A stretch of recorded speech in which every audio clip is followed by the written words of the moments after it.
And we are live. Hey guys, welcome to the Superherocuts podcast where we talk about these Marvel, DC, and Star Wars.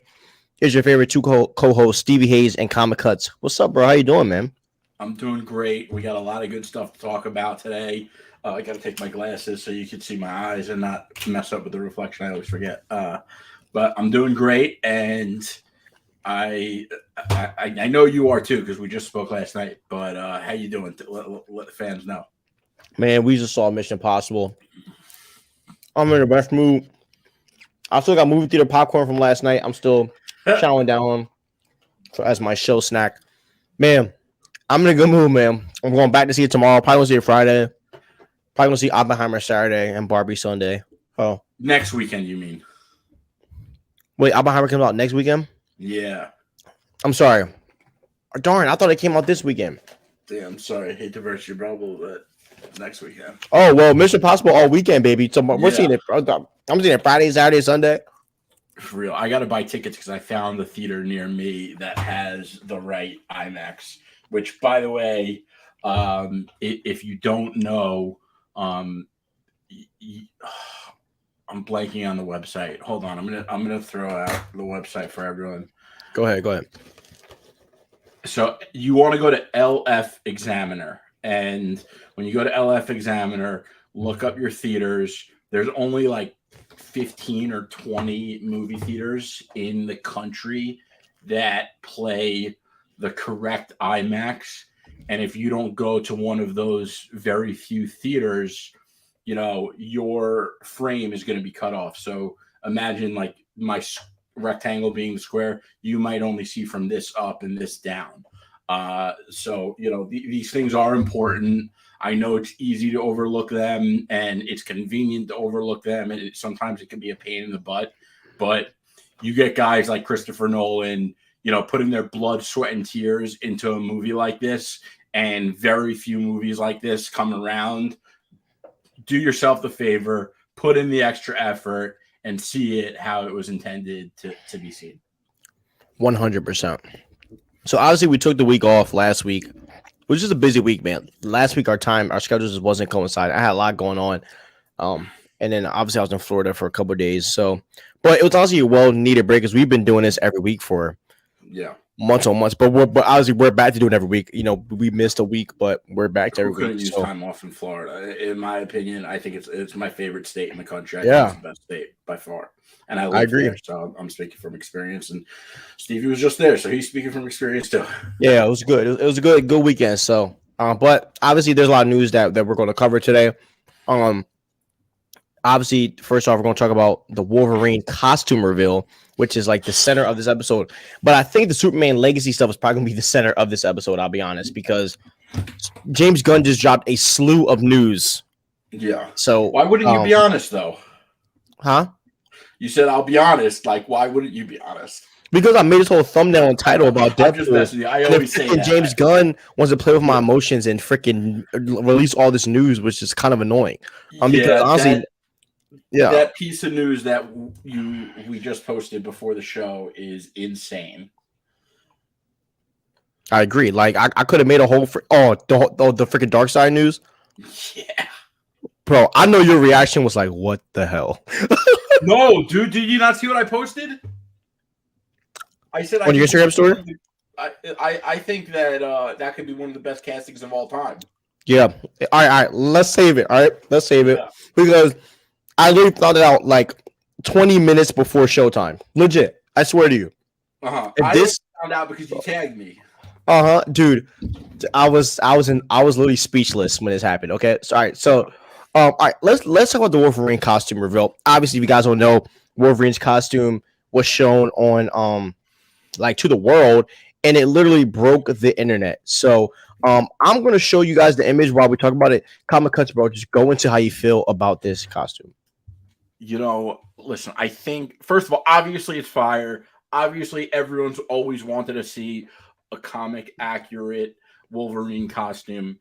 But, and it's similar to what I always try to remind people about the Dark Knight. Like, you have to keep in mind that when the first X-Men movie came out, if they did a costume like that, the movie wouldn't have done as well at the time. You know, comic book movies weren't what they were when the Fox X-Men saga began. You know, we've come a long way since then to having a fandom that is basically begging for comic accurate suits. You know, and I think at the time that they went a more practical route, no pun intended. You know, I think you guys get what I'm trying to say. Like, not practical as in opposite from CGI, but practical as in like, you know, let's make the suit like black and a little more reasonable. You know, but the suit is dope. By the way, Deadpool's suit not being a muted red and being a brighter comic accurate red, dope. This movie looks like it's going to go down as one of the greatest comic book movies of all time. Cannot wait. You know, I know you probably heard me say a couple weeks ago, you know, I think Deadpool is overrated. I still stand by that, but I think Deadpool 3 is going to be dope. Yeah, dude. All right. So you guys know, Comic Cuts knows I'm like the biggest costume fanatic ever. I love costumes. Yeah. So let's break it down, okay? First off, this is literally from the Uncanny X-Men. Sorry, not the it's from the Uncanny X-Men. This costume, it was also seen in X-Men 9DD7. This actually reminds me of there was another X-Men show that came out like a little bit later. It was about Wolverine. Let me see X-Men shows. I forget what it's called. X-Men animated I'm not going shows. anywhere. I'm just going behind my green screen for a second. You're good. And so the X-Men animated show is called Wolverine and the X-Men. It kind of reminds me of that costume as well. This costume is picture perfect. I mean, take a look at just the shoulders. The shoulders look great. I mean, look at the gold. I mean, look at the freaking yellow color. I mean, it is bright yellow with the blue. It is a perfect rendition from the. I mean, this is straight out of the comics. I think this is darn near perfect. So you love this, right? Oh yeah, fire. I have one complaint, and it's not about the costume; it's more about people's reaction. But I'll say that. So what is it? Yo, like, dude, all the people who like edit shit like ran to fucking edit the mask on this photo, and everyone who like drew up their own Wolverine mask made it look like shiny and not dirty enough. Like, listen, obviously this is taking this photo is out of an action scene. You know, his suit is dirty. He didn't just walk out like, don't make a fucking shiny ass pristine X-Men mask on it. And if you're going to do that shit, just don't even post the fucking picture. You know, like all you're doing is diminishing the moment, and it's fucking corny, and it's some whack ass self-promotion shit. Why are you hating on the helmets? Yo, because they didn't look good. None of them looked good. They all looked whack. No, see the helmet, but like I don't think anyone did a good job of it. Bro, I saw a couple that was fire. What are you talking about? Yeah, I thought they all looked like clean and shiny, and it's like, dude, he looks like rugged, like dirty, and it's like, you know, it's Wolverine. Like, obviously his suit. Are you gonna make me have to like pull up one now? Because now you hating. If I gotta find one, bro. No, that it looks good, dude. You're hating, bro. Nah, bro. You violating, bro. That joint's fire. I mean, but like, obviously they're gonna use the helmet from the movie that we saw, the original movie. I don't think he wore a helmet in the original movie. And the end credits of Wolverine, right? We saw the suit in that suitcase. I think they're going to use that same exact helmet. Oh, of X-Men Origins Wolverine, you mean? Yeah, but I will say this: I do think Wolverine's helmet is going to be CGI. I do not think it is going to be an actual helmet. And look, that's fine, but like, you can't have a clean-looking helmet when your suit looks dirty like that. That's so unrealistic. Oh yeah, I mean, they'll figure it out. I honestly wouldn't be shocked if the helmet is kind of like, and this might be a little extra, but if it's kind of like don't you know how like in some instances like you can automatically like take the helmet on and off. I wouldn't even be shocked if it's kind of like what Spider-Gwen has. Like, don't you know how like her mask kind of sits on her hood? The mask kind of might just be laying down. You know, it might be simple as just putting it over. So I think it's gonna be, because he's got like the ears or whatever, the winged eyes, or I don't know what the correct terminology is but you know what I'm talking about. It's not Wolverine's mask is like one of a kind. There's no other mask there's no other mask like his. Yeah, I agree. But I am happy that they haven't showed the mask yet because you can't give us everything. Yeah, I agree. I agree with that. And a lot of people are complaining like this is the only time we're going to see Wolverine in the movie. Like, bro, it's one scene. It's one scene. Yeah. I don't think I do think Wolverine's going to be a main character in this movie. I don't think there's too much hype around a Deadpool Wolverine movie to begin with, and Wolverine is the most popular X-Men character of all time. He pretty much carried the entire franchise from day one, so there's no way they're bringing Hugh Jackman back for a small cameo. I agree. Now, here's the rumor about where Wolverine comes from. The rumor that has been talked about is that this version of Wolverine is from the 838 universe. And if you don't know what the 838 universe is, it is the universe where we saw in Doctor Strange where Professor X died. Do you think that this could be the Wolverine from the 838? And I mean, and it would make sense because Professor X had the X-Men 97, outfit on and the yellow chair. Do you think this is that Wolverine? I think it's possible. I think it would be cool to do that because why not play off of a universe that we have some familiarity with? They could reference Thanos. They could reference Doctor Strange going crazy, the Illuminati. But I don't know. I would prefer to see, it be the Wolverine from the universe we've always known. I think that would be the way to go. But how will he get the suit then? Like, will we just fake that this is like will we just use like that comic like lie to ourselves and say like, yo, this has been the Wolverine suit from the whole time, or right? I get what you're saying. Especially after Logan. I don't know. Yeah, I have a really controversial opinion about Logan, but we'll talk about it another day. We love controversial opinions here. Yeah, but we'll talk about it because we're gonna get on a tangent. You know what? Let's talk about it. No. I want to wait. Until we have on like a guest because like I feel like that's the perfect time to bring on a controversial. Anyways, yeah. So all in all, we love the Wolverine costume. We think it's awesome. I have no problem with it. I love the boots. I love everything is perfect. I love the X on the front, and even Deadpool looks even better. I didn't really like the Deadpool's Fox suit because his suit came off me to more as like maroon than actual red. Yeah. So having the bright red to me is perfect. And he's always like a bright red in the comics, so it's much more fitting. Exactly. But I also think it goes back to like I think that if Deadpool's suit was this bright in the beginning, I don't think it would have worked. I think it took a lot of pioneering to get the comic book movie fandom to a point where they care about comic accurate suits like this. I disagree because this came already after we've gotten like 10 to 11 years of goodness from Kevin Feige.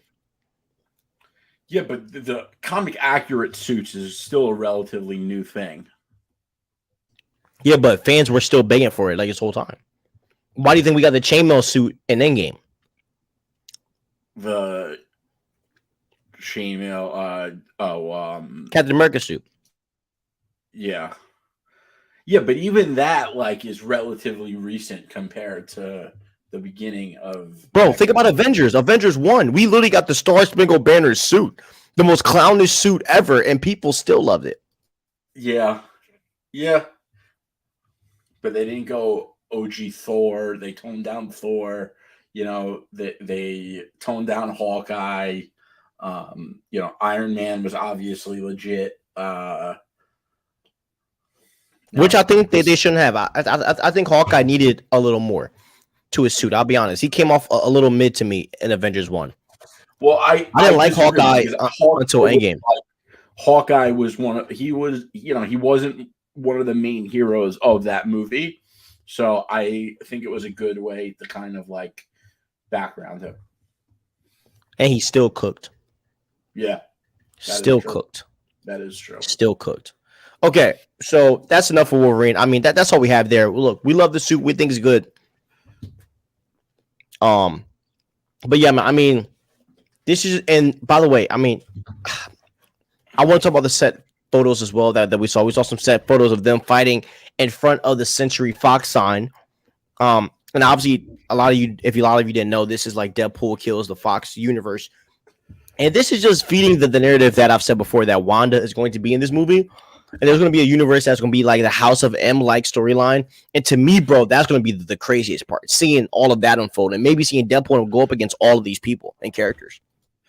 You know, the one thing about the House of M storyline, like, I kind of hope that, I don't know, I just feel like it's a little early for that. Like, I would rather them do the mutant saga and then see House of M unfold.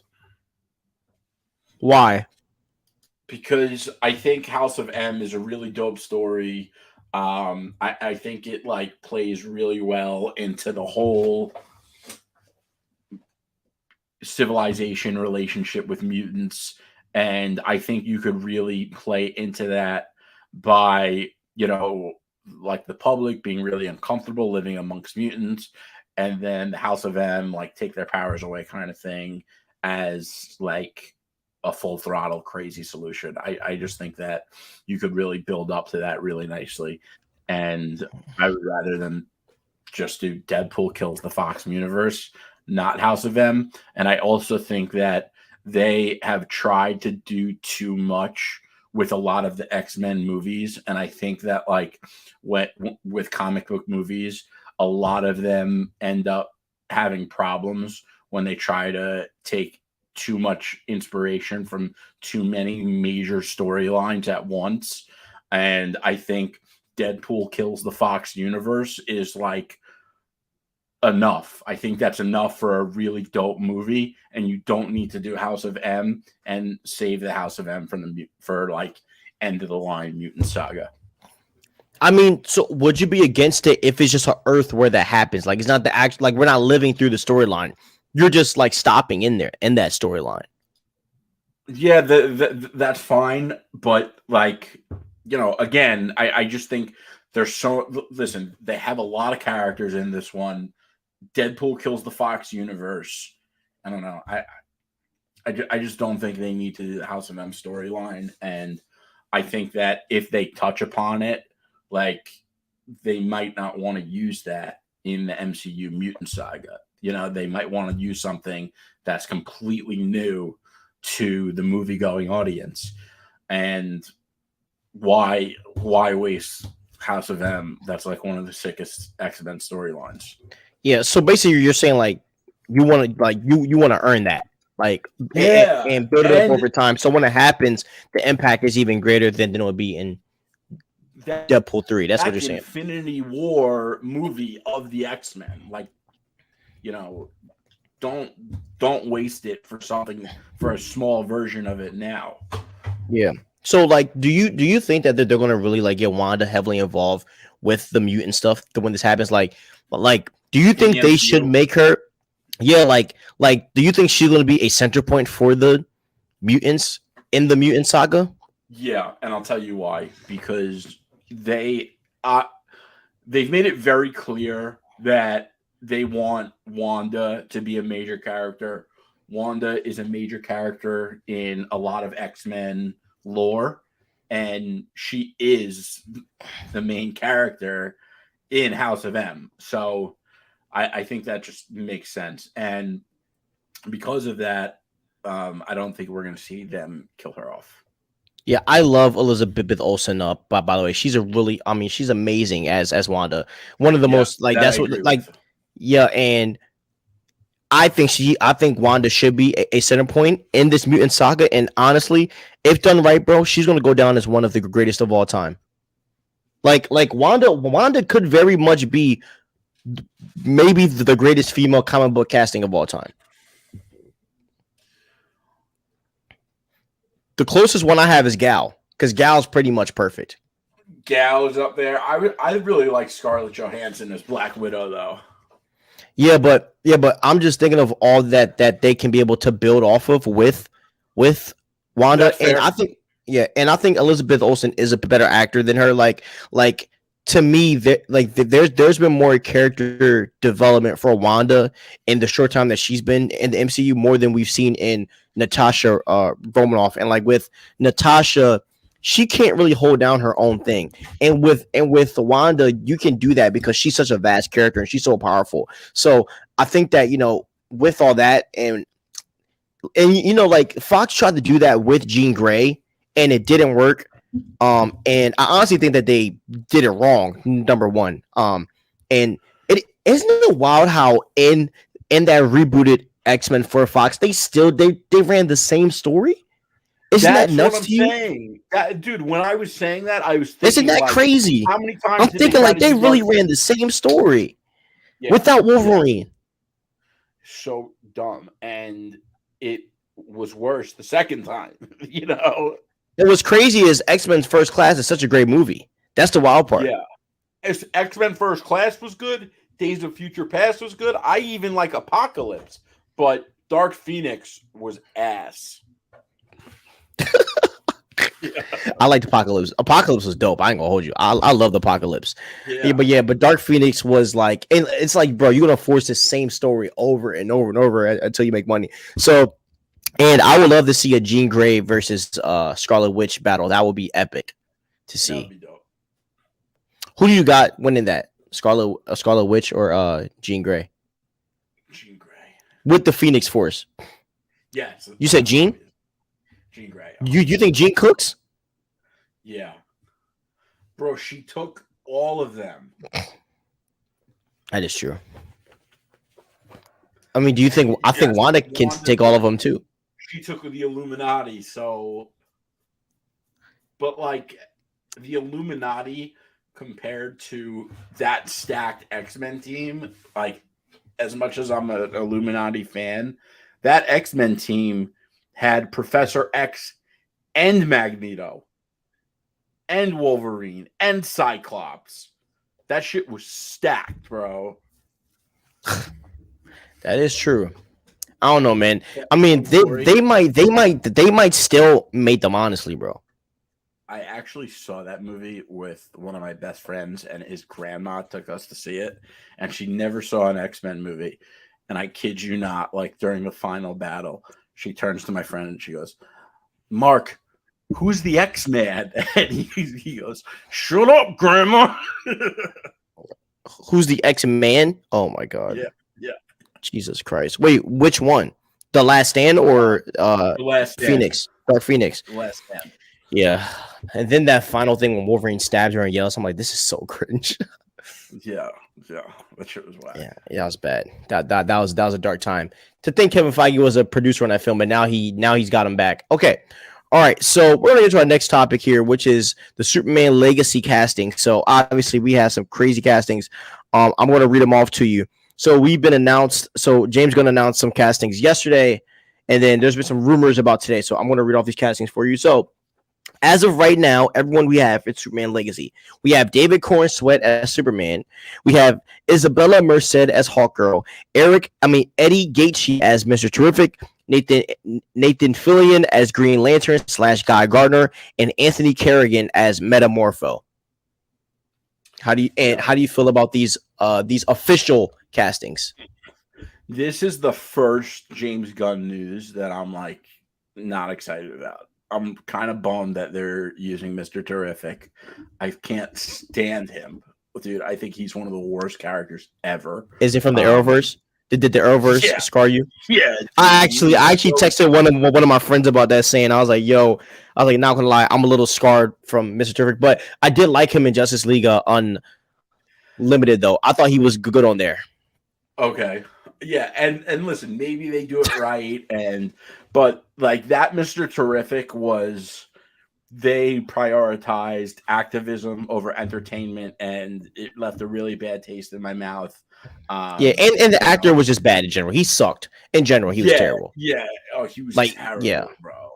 I like the cop dude though. I forget that he was fired though. I'm talking about the Spanish dude in Diggle, Arrow that was a John cop. Diggle. No, the other one, Spanish guy. Remember, it was later on in the season. I forget. But anyway, sorry. Go ahead. I forget his name though. Guy Gardner. Yeah, it's cool that they're putting a Green Lantern in. Obviously, I'm a Hal Jordan guy. Like, I'm a big Hal Jordan fan, so I really wanted to see Hal Jordan. And if it wasn't Hal Jordan, go with John Stewart. That's just my take. I think those are the two best Lanterns.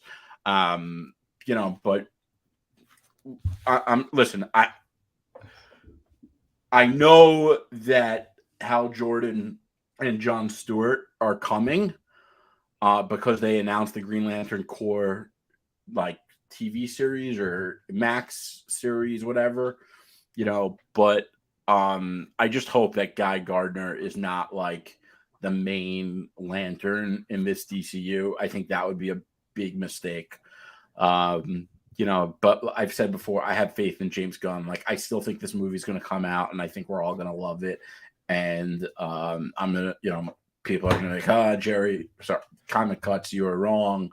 And I'll be, if I'm wrong and these characters are great, I'll be happy about it. I want this movie to be awesome.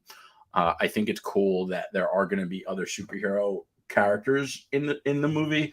And I like what James Gunn said. He said, this isn't, I forget the exact quote, so don't quote me on it, but he said something to the effect of, this isn't a move to set up any other movies. This is just a move to tell the story of Superman. And like, it's really refreshing to hear someone in charge say something like that, because moves like this almost always feel like a move to sell tickets to the next movie, and like James Gunn said from day one, he is prioritizing telling these characters stories the right way, and that's what I take from it. But I also think, I don't think me and Stevie are alone with having a bad taste in our mouth and being scarred by Mr. Terrific from the Arrowverse. So I'm a little surprised that James Gunn decided to use him, because I'm sure, a guy as brilliant and the creative genius like James Gunn, I'm sure saw the Arrowverse and watched what we saw and was like, who the hell did this with Mr. Terrific? Because this is absurd, So I love the casting of Mr. I love Mr. Terrific in this number one. And By the way, I'm gonna tell you the role. That actor was in the X-Men movies. Yeah, he was in Twilight as well. He was a vampire in Twilight. But I do think that all of these castings are really good for the movie. Number one is this. The reason why I believe James Gunn didn't put any, like Hal Jordan or John Stewart or any of these main characters is because of the fact that he's working on a intro for those characters, number one. And number two, I think all of these characters in the DCU and Superman Legacy is to honestly just show us that the DCU is a vast universe and that Superman isn't going to be able to just fly to all of these planets and they're just going to be empty like we have seen before. And also that, the Superman Legacy movie is going to be something where it's just one character where we only see them, kind of like what Man of Steel did. Now, Zack Snyder did a good job of covering it with, where with us seeing some of the scenes in BVS and then Wonder Woman talking about it, and then even seeing like the Flash, talk about it as well. I mean, we saw a scene in the Flash when he was trying to save a child from his father during the big battle with Zod. So Zack Snyder did a good job of covering it, but in real time, we were going to see that this is a vast DCU. So I don't know if Guy Gardner is going to play a big role. I think it's going to be something to where Superman might have a short interaction with one of the Green Lanterns. But I think right now, Guy Gardner is most likely the main Green Lantern for Earth because Hal Jordan and John Stewart have not been chosen yet. And I think that is a perfect way to introduce Hal Jordan. I don't want to see a finished Hal Jordan. I want his origin redone in live action. I also want to see John Stewart's origin redone in live action as well. So using someone like Guy Gardner, now me personally, I would have liked Alan Scott, but that's just me. But using Guy Gardner to kind of, just kind of show us that, the Green Lantern Corps do exist and they're active in this DCU, I'm very happy about. Now with Hawkgirl, I don't believe that we're going to see Hawkgirl on Earth. That's my theory and opinion. I think we're going to run into them somehow. I don't think this is going to be the Hawkgirl that we've seen in the original DC animated shows. I think this is going to be a reincarnation of her, kind of what we've in the comics. I've talked about that 1,000 times, right? That after they die, they reincarnate every time, and so Hawkman and Hawkgirl has had this long lasting love battle for hundreds and thousands of years.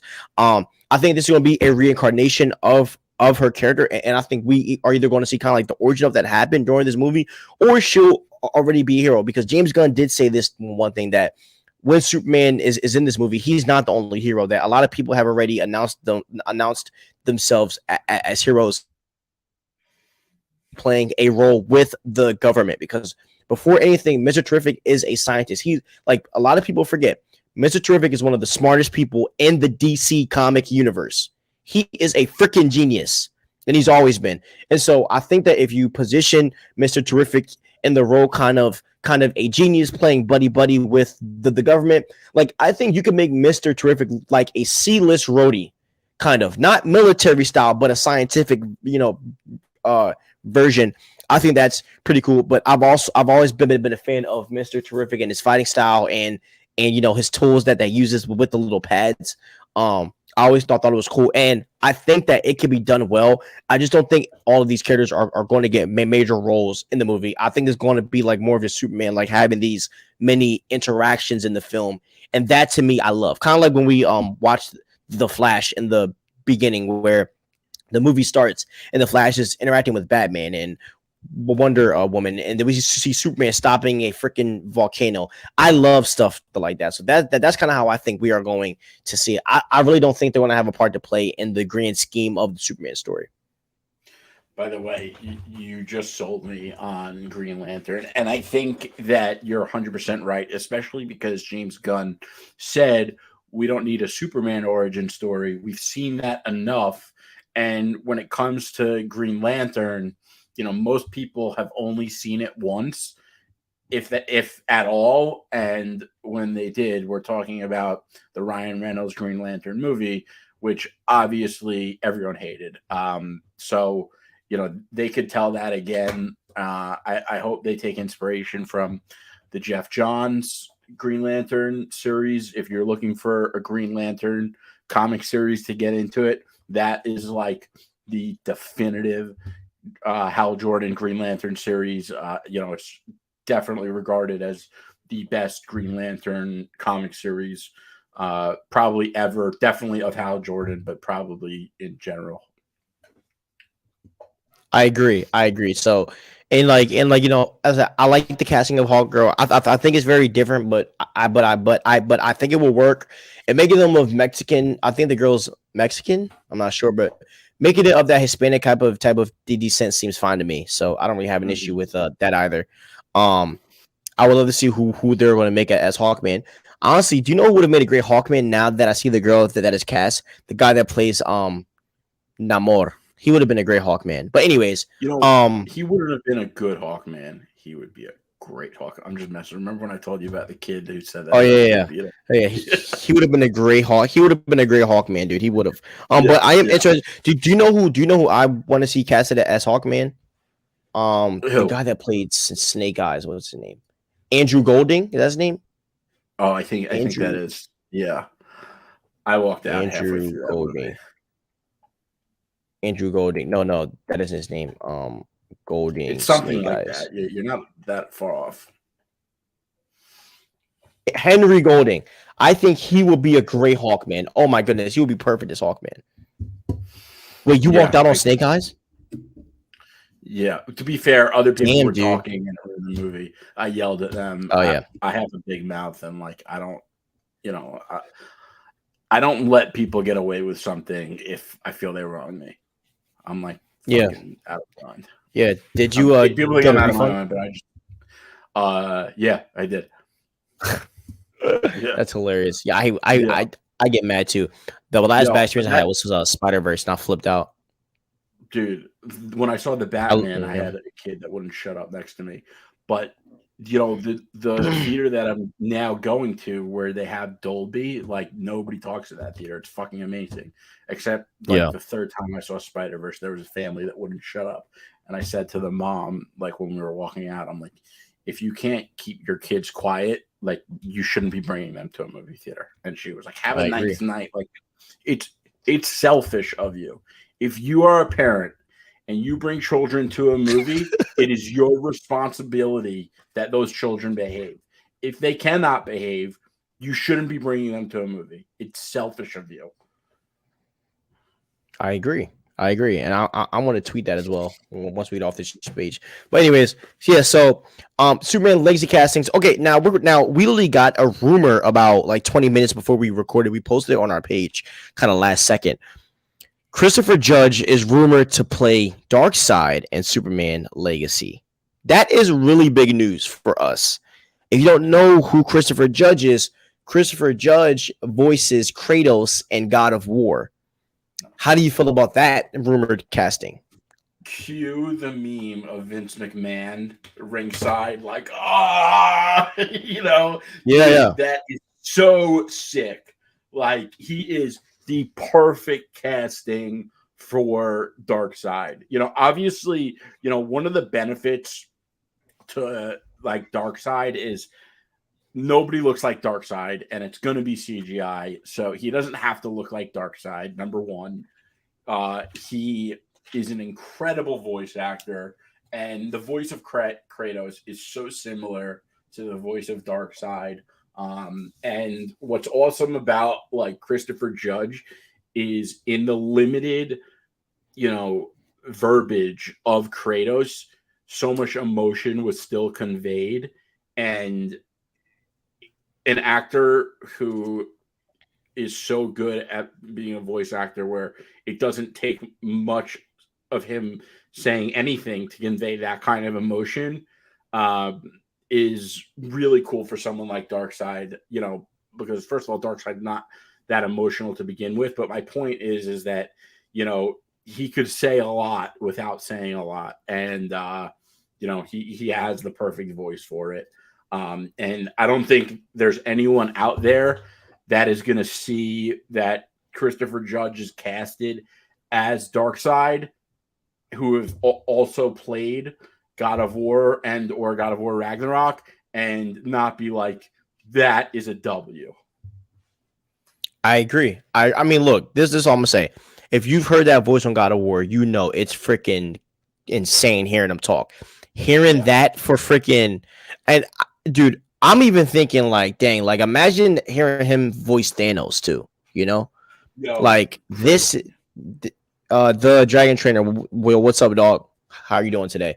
But just hearing, just thinking of that idea, right? That it is possible for us that we're going to get the guy that voices Kratos to voice Darkseid. As you said, that's going to be one of the greatest comic book castings of all time. Goated, peak cinema, S tier. Yep. He could easily be one of the greatest villains ever. I'm in awe with a casting like that, and honestly, bro, I want that to happen. And so, how do you think they're going to introduce Darkseid though in Superman Legacy, like without abusing it?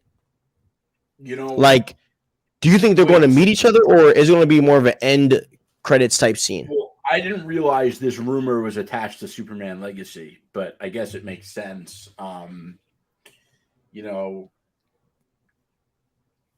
I don't think Darkseid is going to be the major villain of this movie.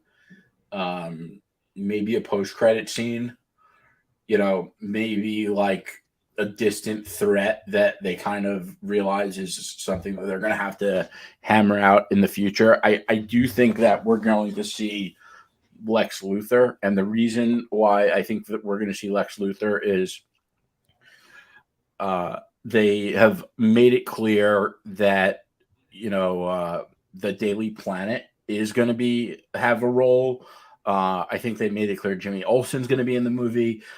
Lois, I think that this is a very Superman metropolis world building movie. I think that one of the big goals of this movie is establishing the world around Superman.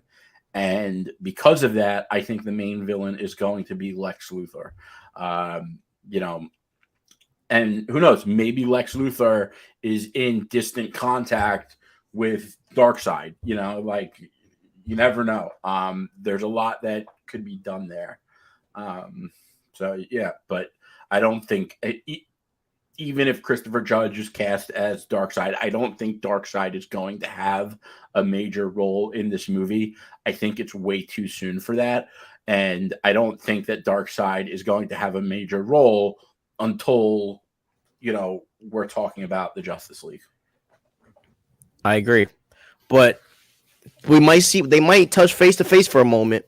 It all depends. I don't want them to in this movie. I want to be kind of naive for a little bit, and then we could, because with Zack Snyder we kind of rushed to it. So I would love for it to kind of just chill out for the next 10 years. I don't even want Darkseid to be the Justice League villain. In my opinion, I think there's other ways. I think they should do Legion of Doom. That would be dope. The one thing I would love to see, if Darkseid is the villain for the first saga or whatever, is James Gunn do a better job than Zack Snyder, just to stick it to all those fucking little kids. Darkseid looked terrible. I'm not gonna lie. Darkseid looked terrible. Darkseid looked terrible in the freaking. I was not a fan of how Darkseid looked in the Snyderverse. I thought it looked dope. But no, I mean, I wanted him to look more huskier. He just looked like what's his name from Thor? What is the dude's name? The one that the Rock dude. Voices? Yeah, what's his name? Yeah. I can't even think about it. He looks just like him. Yeah. And Thor, he's even huskier. Darkseid was super skinny, like a skinny Rock. I wasn't a big fan of that at all. I thought he looked pretty accurate, actually. I wasn't a fan. I was. I'll tell you. You know who? His armor was terrible too. His armor could have been a bit more blue and bulky, but you know who looked amazing was Steppenwolf. What? Oh my! In the Snyder Cut, yes. Yeah. His like shiny freaking silver costume was crazy. That shit was so dope. I'm about to show you this Dark Side of Snyder, because I'm like, I was not a fan of this dude. Like this, oh my god, this is hideous. I'm about to show you. Like, you got to think, dude, that this is ugly. Lord Darkseid. Hold on, I'm going to pull it up. Presents, share screen. Like, do you think that's fire? Yeah. Yeah, I fucking do. Dude, I don't like it, dude. Oh, dude, I think he looks so badass. Really? Yeah. I don't know, man. I'm not the biggest fan of that, honestly, bro. I'm not feeling it. But I think I like the Darkseid with more armor. The one thing I don't think you could take away from Zack Snyder is that the man who had to make visuals. Yeah, but in my opinion, I do think that they could have went a little better with the armor. Maybe it's just. Yeah, I think the lighting could have done a better job revealing, like, it. You know, it kind of looks a little bit like Chainmail-y in like, not as detailed as Steppenwolf's, but like relatively similar. Yeah, it's just kind of like the Darkseid that I grew up with. Like, he always had a lot of armor on him, you know. Yeah, and maybe in Zack Snyder's mind, he's like, huh?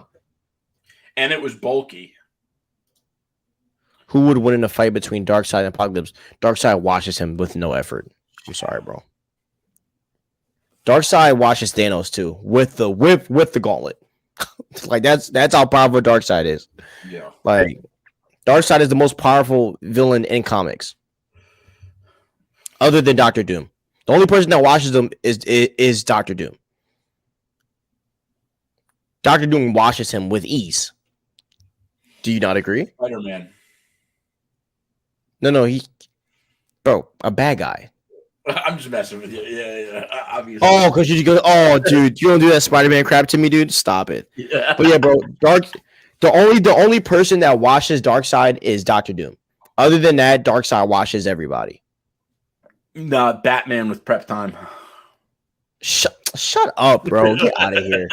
We saw what happened in the animated when he went up against Batman. He turned Batman into his Herod, which was the most fire, bro. If we get that storyline in live action, you know what Stan Lee says, right? What? Whoever wins is whoever the writer wants to win. True. But that still doesn't mean anything, bro. Batman is not cooking Darkseid. I'm sorry. We saw what happened. We saw what happened when Batman with prep time went against Darkseid. He became the Herod of Darkseid. Batman with prep time or Superman, who do you think has a better shot against Darkseid? I don't know. I would say Batman. Probably Superman.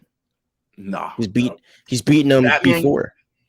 Batman outsmarts anyone. That's the whole thing. Yeah, but also Superman holds back like 90% of his power against everyone. So if Superman lets go and goes all out, he's the most powerful being in comics. Yeah, at that point. So like I just think a Superman that's not holding back, is not pulling his punches. I don't think he loses any fight. Right. No matter who you are. Now Batman is another anomaly because I mean Batman would cook too, but Batman's going to take a beating before he does. Not that saying that Superman might not, but I think Darkseid gets the edge over Batman. I'll be honest, in my opinion, in that battle. Like, how's he gonna beat him? That's what's so great, though. Like, you might not know how. Batman would need Superman to beat Darkseid. By the way, that is true. He can't beat him alone. He needed Superman to take down Steppenwolf. Exactly. So okay, in the Flash. Next, I agree. Next topic. Kathleen Kennedy rumored to be fired from Star Wars. Okay, so I'll let you get into what you got to say about this, and then I'll go on my rant, and then we'll talk a little bit more about Star Wars if you want. Talk about the Ahsoka show for a little bit. How do you feel about that rumor? I think that it's a W, number one, but I still question Star Wars' leadership. And I question Star Wars' leadership because I think that the Star Wars Disney Plus shows have been a lot better than the recent Star Wars movies, which is it's like insane that is like Star Wars' problem right now, that their Disney Plus shows are better than their movies. Number one. Number two, if they do fire Kathleen Kennedy, I hope that they recognize the mistakes she made and they don't make them again. And yes, I am referencing why am I blanking on I hope Rey is not the character of the next trilogy. Like, bring in do new characters. I don't care. But like, everyone hated the last Star Wars trilogy. The first one was amazing. It had so much potential. And then 8 and 9 sucked. Like, do something different. And maybe do a villain movie. Like, I know it's Disney and it's Star Wars, but I don't know. I get so frustrated because it's like, listen, Marvel had a lot of things happen that were out of their control, and that affected them, and then they made some dumb decisions. Star Wars, all they do is make dumb decisions. It's insane. This is like one of the biggest franchise of all time. They could hire any of the creative geniuses they want, and we get Kathleen Kennedy and CGI Luke Skywalker. It's like insane. It's so ridiculous. And we as fans deserve better. And if I don't know, that's right. Yeah. Yeah, I love deepfake Luke Skywalker. By the way, I thought it was fire. But that wasn't Kathleen Kennedy's decision. That's why. So This is what I want a lot of people to understand. That was her decision. No, it was not. It was people that are actually good that know that know the content.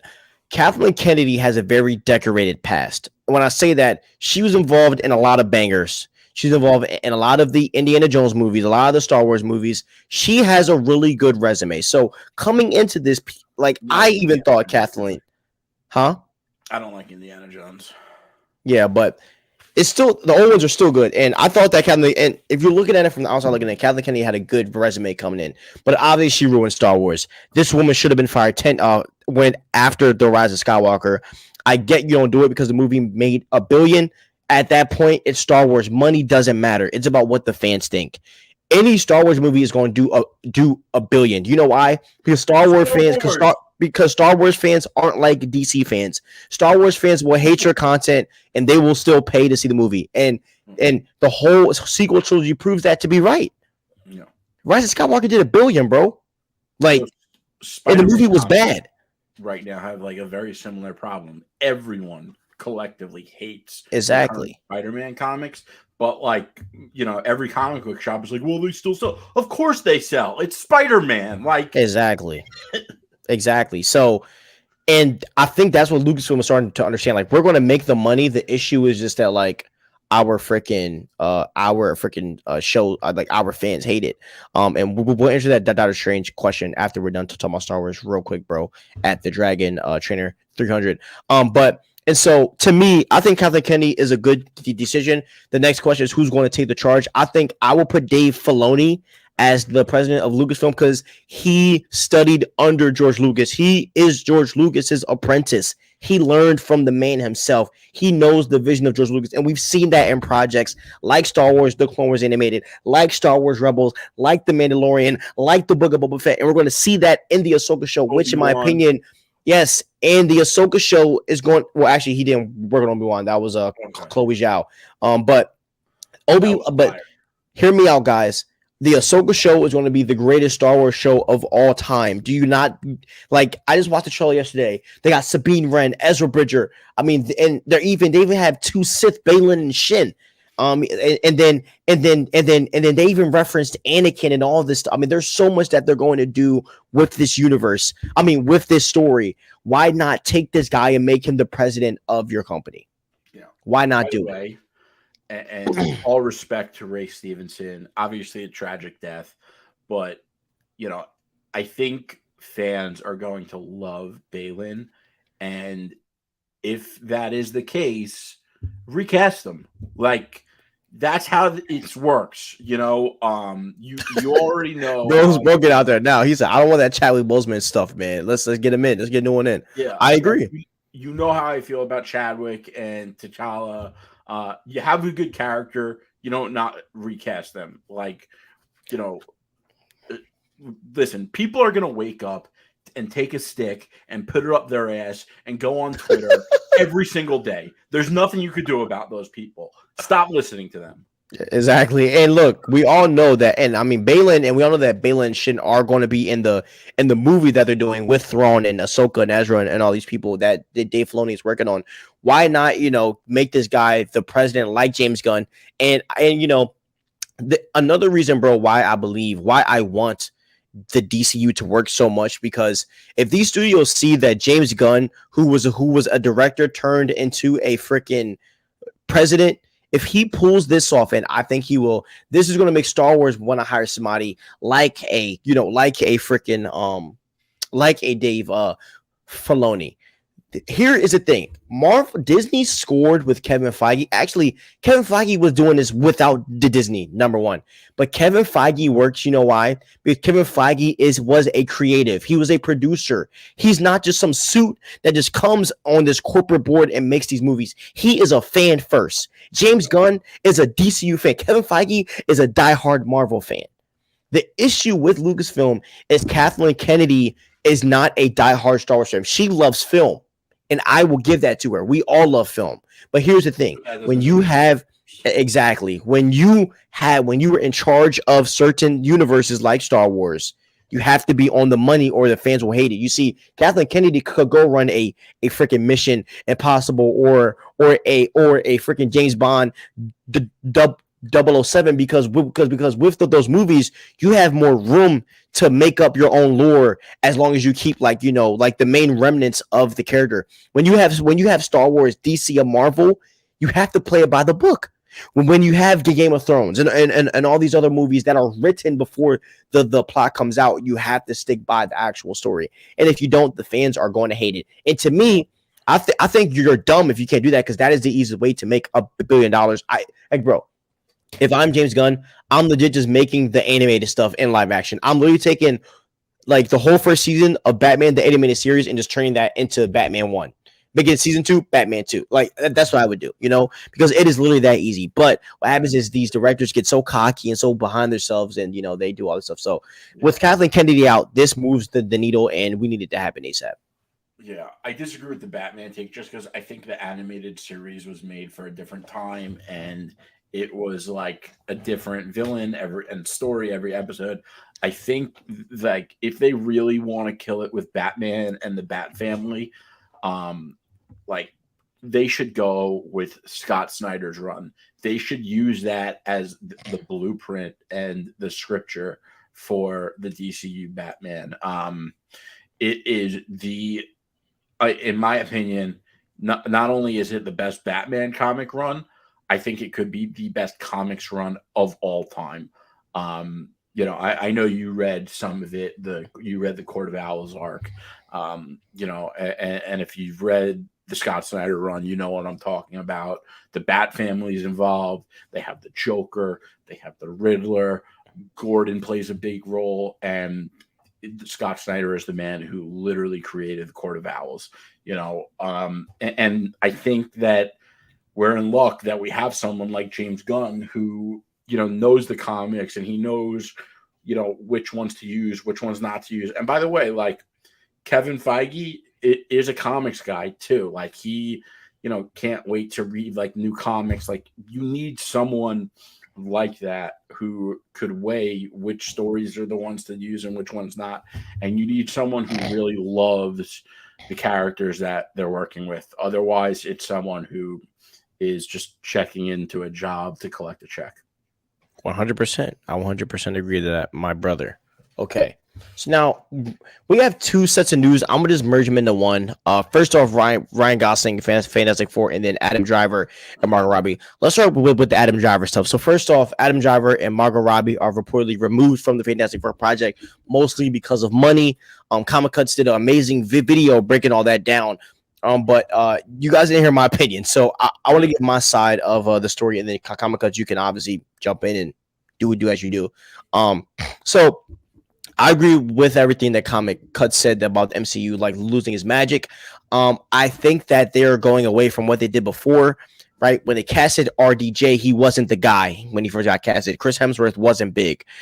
Chris Evans wasn't really that big either. These roles made them big. I think that, in my opinion, if you're having trouble, go with John Krasinski. That is the guy that you should go with if you're having issues. I actually got into a debate with MCM Culture.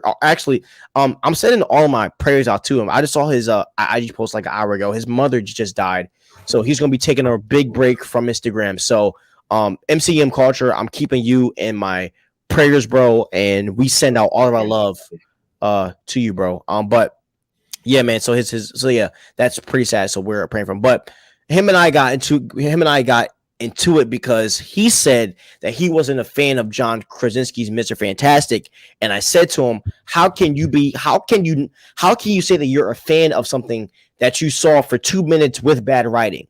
You're not even giving the guy a chance to actually show that he's a good Mr. Fantastic. So no one should really have a judgment based on just the terrible writing that we saw.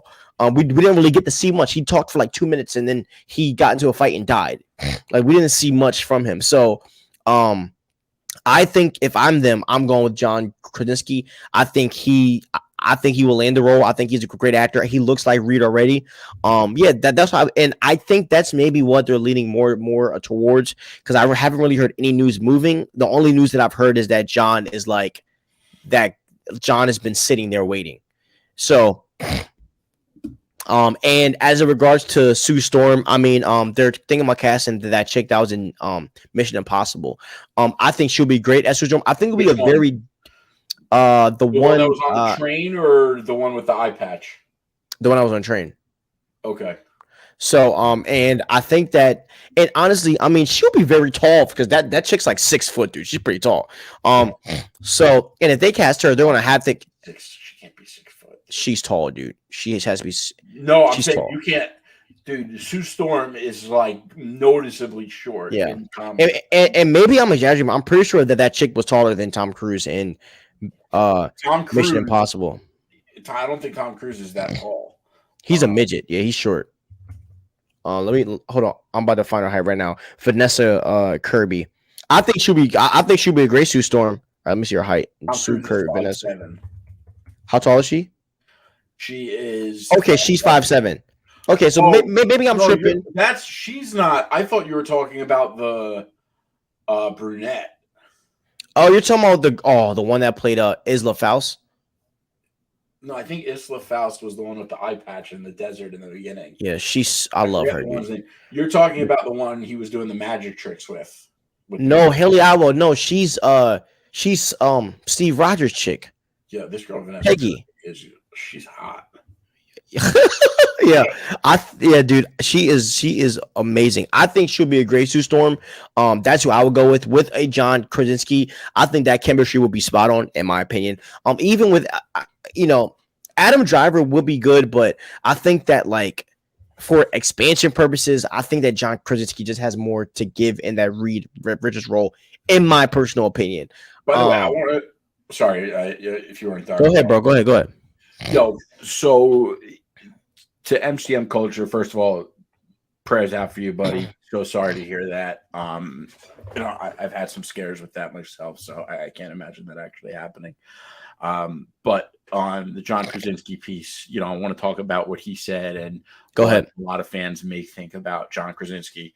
I remember when the first Jack Ryan season came out, and my buddy told me John Krasinski is playing Jack Ryan, and my reaction was like, no way. And he was like, I know it sounds crazy, but he got jacked. He played the part. He killed it. And I was like, I like my friend that told me, is a longtime friend. I trust him. I was like, all right, I'll check it out. I watched Jack Ryan. If you watch Jack Ryan and you never saw The Office, you wouldn't believe John Krasinski played Jim Halpern in The Office. So, listen, and that's the problem with like taking the role of like James Bond and using a character that everyone already knows. People typecast in their mind all day. But John Krasinski, he carries himself like Reed Richards. He talks like Reed Richards. Well, I know you don't know how Reed Richards actually talks because you're reading it, but like in the voice I have for Reed Richards when I read his comics, like John Krasinski nailed that in the movie. And with everything going on with the MCU right now, it would be a godsend to get someone like John Krasinski to play Reed Richards. Because listen, I hate to break it to everyone who is doubting John Krasinski or not sold on the Fantastic Four because you don't read comics or whatever the case may be. Other than Spider-Man, when it comes to characters on the MCU and Avengers roster, even though the Fantastic Four isn't really Avengers, but Reed Richards is Illuminati. Other than Spider-Man, when it comes to the MCU, Reed Richards is the guy. He is like the number one, okay? And he's the number one in the Illuminati, not Spider-Man. When it comes to them winning in Secret Wars, that's all Reed Richards. So John Krasinski taking that role would be like saving grace for the MCU right now. And unless they find some up-and-comer that we don't know, that's like a perfect Reed Richards, which chances are very tough. It's not easy to do something like that. We don't know these actors' names. Obviously, casting directors know actors' names better than we do. But think about it. You have to find an actor who you think could play a type of role that you've never seen them do before. That's not an easy job. So John Krasinski would be the best choice, and it's not even close. There's no one else you could even throw their name into the mix to compare with how good of a choice John Krasinski is. Number one. Yep, he'll be perfect. And we've been saying that for years. Go ahead. Yeah. I also want to talk about the Margot Robbie thing. I saw a lot of people saying online that Margot Robbie is mid. Have you not seen The Wolf of Wall Street? That is such a dumb take. Oh my God. It's so dumb. And it's like, it's so dumb. So dumb. It's insane. And the people who are saying this have never been with a girl that looks anything like Margot Robbie. Guaranteed. Because very few do. I don't know. Maybe you would have been happy if Amy Schumer played Barbie. Because she was also supposed to. All right. Anyway, I rest my case. Yeah, so I agree. Let's pull up Dragon Trainer because he's pulled something about Doctor Strange. So let's just address that. If Doctor Strange went to stop an incursion in the multiverse, is it a possibility he'll see Deadpool because Deadpool can time travel with that machine he took from Cable? I think we are going to see Doctor Strange in the Deadpool 3. He has to pop up in the Deadpool 3. But it's probably gonna be some funny, trolling like interaction. Do you agree? Comic cuts. Yeah. By the way, I saw people saying Deadpool 3 is an MCU movie. Is that true? Yeah. I didn't know that. Yeah, it's going to be a part of the MCU slate. Yep. Dope. That's why they gave him a new suit and everything. Bro, right. They did a whole press run for it. You didn't see that? All right, Dragon Trainer 300 says, here are my picks for the Fantastic Four: John Krasinski, Emily Blunt, Austin Butler, and Seth Rogen. That is a dream. Yeah. But we're probably not going to get that. Yeah. I mean, financially it will work. If financially it will work. John Krasinski, I think it would be more likely for Emily Blunt. For those who don't know, they're married. They did The Quiet Place 1 together. I think they were also both in The Quiet Place 2. But they're really feeling Vanessa though. Like really, like apparently, like Vanessa's been in conversation since the movie's been announced. So I wouldn't be shocked if Vanessa Kirby takes that role. And honestly, I don't want to see Emily Blunt and John Krasinski. That'd be kind of cringe in my opinion. Like to me, that would feel like when Chadwick Boseman died and they put his death in the freaking movie. Like that's too close for me. Yeah. I need two different people. Because I don't think the chemistry would be that well. Anyways, but yeah, so yeah, I mean, Adam Driver and Margot Robbie not being in it. I mean, that would have been a dream cast, but hey, I mean, that means that there's just a better one out there for us. And I'm happy that Marvel Studios is taking their time with these castings, that they're not like just bringing us the craziest castings out of nowhere. Because the Fantastic Four is this. Like, here is the thing: the mutants and the Fantastic Four are going to be the biggest castings in movie history. Okay, the MCU relies on these castings. Exactly, literally, if Tony and them are really done, this is all you got, and you're going to ride away for the next 30 years. So they have to figure it out. So okay, now Ryan Gosling. Okay, so I know there was a rumor that came out last week that Ryan Gosling is still in talks with the Fantastic Four. I think he would have been a good Ghost Rider, in my opinion. Brendan talks about that all the time.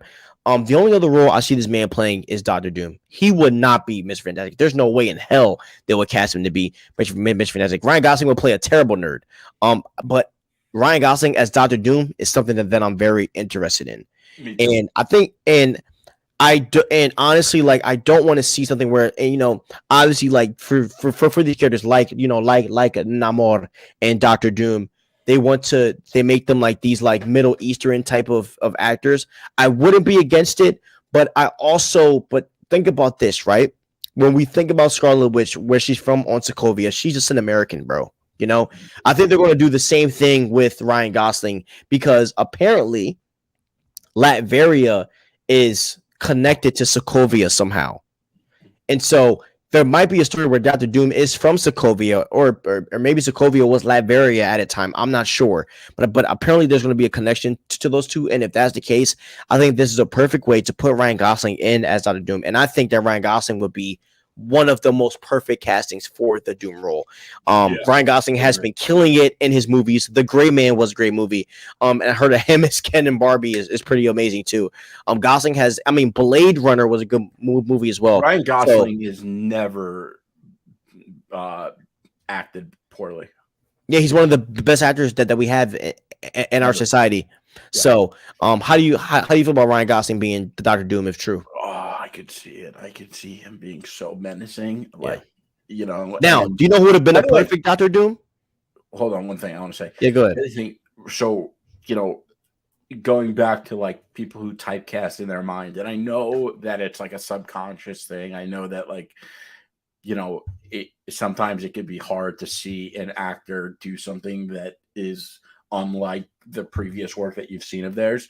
But, you know, Ryan Gosling has never played a villain before. But if you think about like his acting skills and Doctor Doom, like it makes sense. I can totally see it. And I hope you can too. You're mute. That's a sad thing. Adam Driver would have been the perfect Doctor Doom. Oh my gosh, he would have been. Like, he looks like him. Like, it would have been perfect casting. Yeah. They fumbled the bag with that one. But like the second best thing would be Ryan Gosling, and I think there's a lot of other actors too that will play a good Doom, but Gosling would be like the perfect role. So, okay, that's the F4 drama. Now, lastly, we're gonna talk about Secret Invasion. Okay. How do you feel about Secret Invasion so far? Obviously, episode 4 came out this week? Yeah, and supposedly there was a big reveal in it. I haven't watched it yet. Yeah, me either. I'm gonna watch it after we get done here tonight. I don't know. I kind of want to watch it, but I also want to watch MI too. But I'm probably gonna go with Secret Invasion. But here's the thing: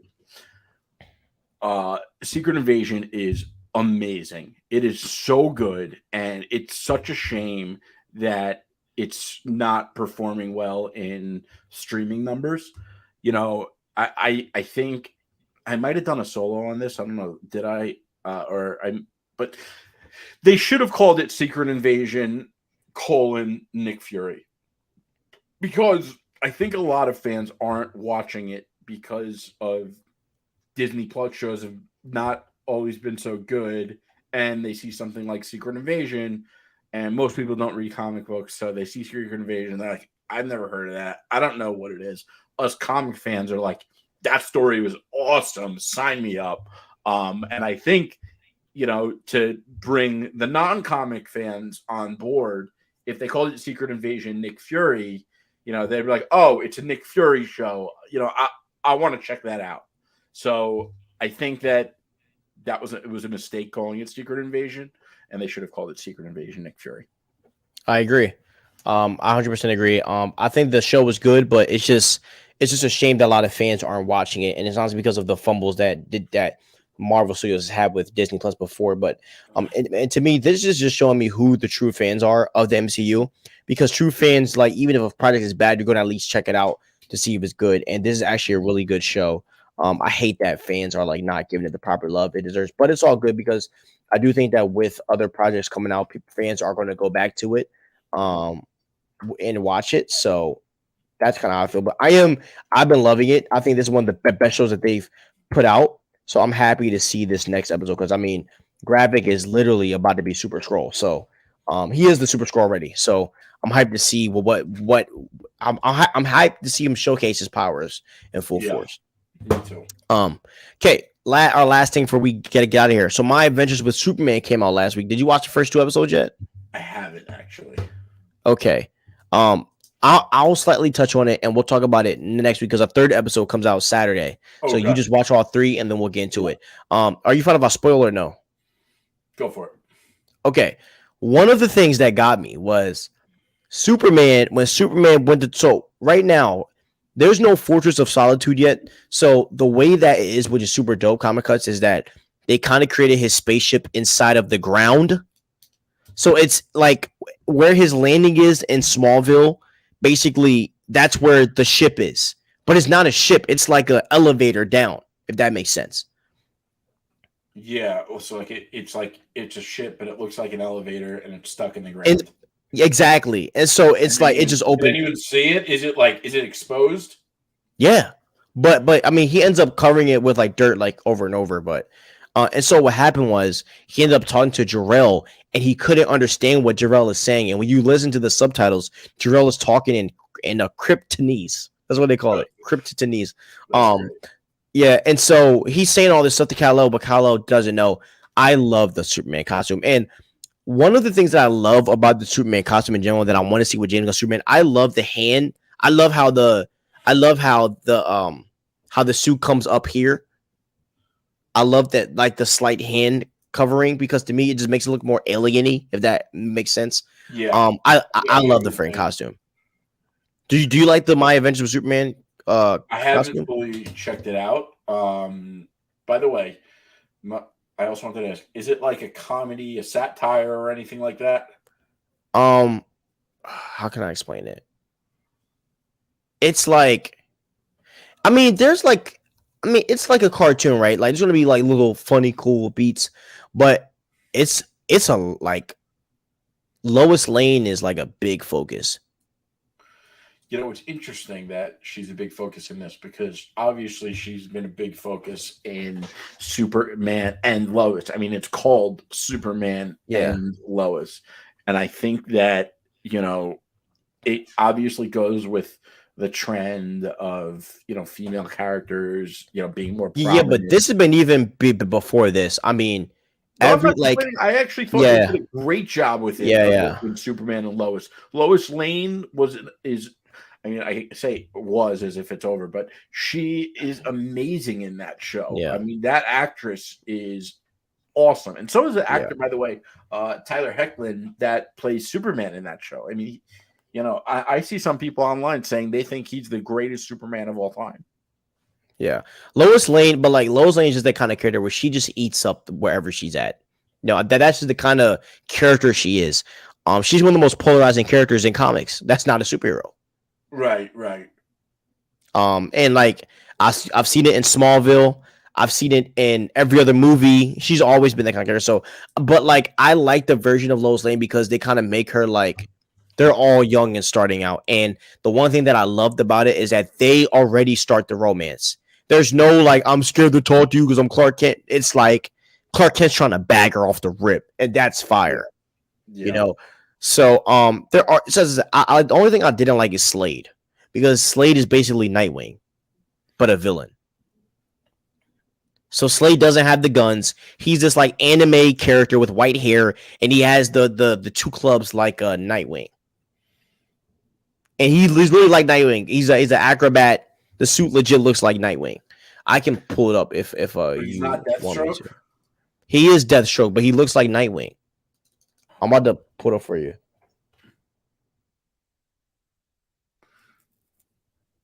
He looks nutty. Oh, by the way, Amanda Waller is in it too. Oh shit. Yeah, he does look like Nightwing. Yeah, like it looks dope, but it's like, bro, like, why do we have Deathstroke in this show? Why couldn't we do Yeah, Brainiac? But anyways, it makes no um, sense. yeah, me either. Apparently, he works with Amanda Waller. I don't know, but Mhm. other than that, I like the show. I think it's dope. It I is a got cool you. way Yeah. to introduce him. So, Yeah. all right, guys, we're going to end it here. Thank you guys so much for watching. Please like, subscribe, ring the notification bell. Subscribe to us on Spotify, Apple Podcasts. We're everywhere. We crossed over 700 subs, but we need to get that watch time up. So we need you guys to really watch our content and watch all of our videos. All right. So we love you guys. Have a wonderful day. Stay crispy. Peace out.